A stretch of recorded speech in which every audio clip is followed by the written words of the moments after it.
23 से लेके पीछे की सरकार के बारे में भी है, मगर वर्तमान सरकार के बारे में कोविड के समय इन्होंने जो किया, जिस तरह सरकारी धन का दुरुपयोग किया, केंद्र सरकार से मिलने वाली राशि को खर्च नहीं कर पाए, रेमडेसिविर जैसी महत्वपूर्ण इंजेक्शन के बारे में इन्होंने घपला किया और यहाँ तक कि जो वेंटिलेटर्स मिले उसका भी उपयोग नहीं कर सके, निजी अस्पतालों को दे दिया, उनसे किराया तक नहीं वसूल सके, कोई एग्रीमेंट नहीं किया उनसे, और जो दवाएं खरीदी गई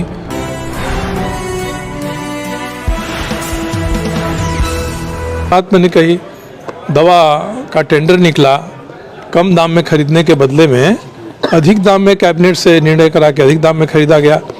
ये सारी जो अनियमितताएं हैं उनमें जेल जाना तो सामान्य बात है, कार्रवाई तो कम से कम होनी चाहिए। पूछा तो मैंने बता दिया कि सीएजी रिपोर्ट ने पर्दाफाश कर दिया है। जिन घोटालों को मैं उठा रहा था, जिन अनियमितताओं को उठा रहा था, उन पर से पर्दा हटा दिया। कहा गया है कि जो पैसे रिलीफ के लिए भेजे गए थे वो सही से यूज नहीं हो पाया। स्वास्थ्य विभाग में कैट की रिपोर्ट आई है। ये रिपोर्ट 2022-23 से लेके पीछे की सरकार के बारे में भी है, मगर वर्तमान सरकार के बारे में कोविड के समय इन्होंने जो किया, जिस तरह सरकारी धन का दुरुपयोग किया, केंद्र सरकार से मिलने वाली राशि को खर्च नहीं कर पाए, रेमडेसिविर जैसी महत्वपूर्ण इंजेक्शन के बारे में इन्होंने घपला किया और यहाँ तक कि जो वेंटिलेटर्स मिले उसका भी उपयोग नहीं कर सके, निजी अस्पतालों को दे दिया, उनसे किराया तक नहीं वसूल सके, कोई एग्रीमेंट नहीं किया उनसे, और जो दवाएं खरीदी गई उनका एक्सपायरी डेट बड़ी नज़दीक था और कम पोटेंशियल वाले, कम ताकत वाली दवाएं खरीदी गई। ये सारी चीज़ों का पर्दाफाश कैट की रिपोर्ट ने किया है, जो 2020 से 2022-23 के बीच में हुई हैं। ये चूँकि कैट की रिपोर्ट पर विधानसभा में बहस नहीं होती है, तो मैं मांग करता हूँ कि सरकार को इसका संज्ञान लेना चाहिए और जो भी अनियमितताएँ हुई हैं उनको दोषियों को चिन्हित करना चाहिए। बिना स्वास्थ्य मंत्री के संलिप्तता के इतने बड़े पैमाने पर अनियमितताएँ नहीं हो सकती हैं। इसलिए कोविड के समय जो पैसे की बंदरबाट हुई, उसके बाद CHC PHC आज बनाने में जो घपले हुए हैं, यहाँ तक कि जो UG और PG की सीटें हैं यहाँ के मेडिकल कॉलेजों में, वो खाली रह जा रही। 58 सीट UG की और 118 सीट PG की ये खाली रह गई।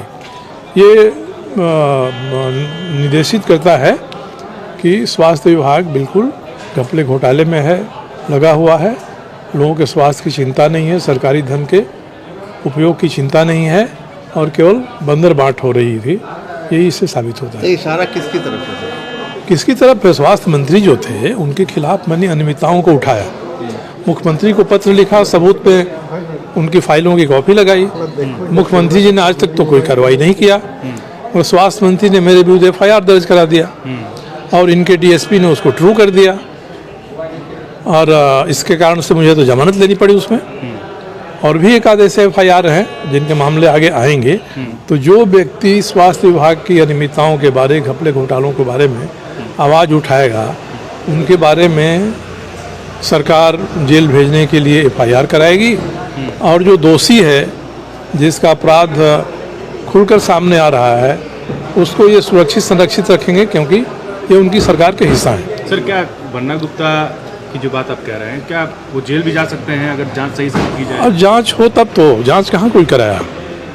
जांच कराए तब तो। कोविड में जो कोविड कर्मियों को प्रोत्साहन राशि थी वो इनको भी मिले, उसके लिए इन्होंने बिल बनाकर ट्रेजरी में भेज दिया और इनके स्वास्थ्य मंत्री के मंत्रालय में 6 व्यक्ति काम करते हैं, उसके जगह 60 व्यक्तियों का बिल बनाकर भेजा। तो घोर अनियमितता है। उसके अलावा दवाओं की बात मैंने कही, दवा का टेंडर निकला, कम दाम में खरीदने के बदले में अधिक दाम में कैबिनेट से निर्णय करा के अधिक दाम में खरीदा गया। ये सारी जो अनियमितताएं हैं उनमें जेल जाना तो सामान्य बात है, कार्रवाई तो कम से कम होनी चाहिए, जांच होनी चाहिए। इस सरकार में वो भी नहीं हुआ। कितना का लगता है सभी? क्या उम्मीद कर रहे हैं? अभी अंदाज हम नहीं कर सकते। CAG ने की रिपोर्ट पूरी पढ़ा जाएगा। CAG की रिपोर्ट तो नमूना पर आधारित होती है, सैंपल सेलेक्ट कर लेते हैं, जाँच करते हैं। उम्मीद कर रहे हैं? मैं कोई उम्मीद नहीं कर रहा हूँ सरकार से, मैं कोई उम्मीद नहीं। आपने पूछा तो मैंने बता दिया कि CAG रिपोर्ट ने पर्दाफाश कर दिया है। जिन घोटालों को मैं उठा रहा था, जिन अनियमितताओं को उठा रहा था, उन पर से पर्दा हटा दिया।